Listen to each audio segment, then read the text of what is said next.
Telangana studio में आइए आज देखते हैं सदर मजलिस बैरिस्टर असदुद्दीन अवैसी ने कारवान डिवीजन के मजलिसी उम्मीदवार सामी यादव और रुकन असेंबली कौसर मोहिउद्दीन के साथ दौरा।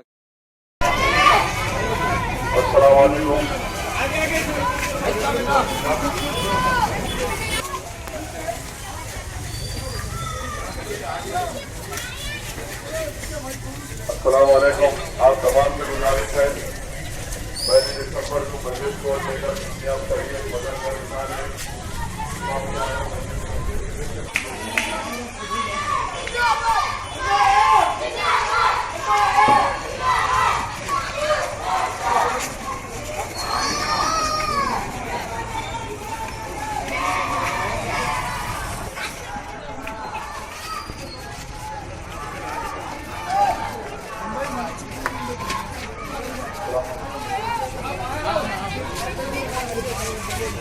Wow.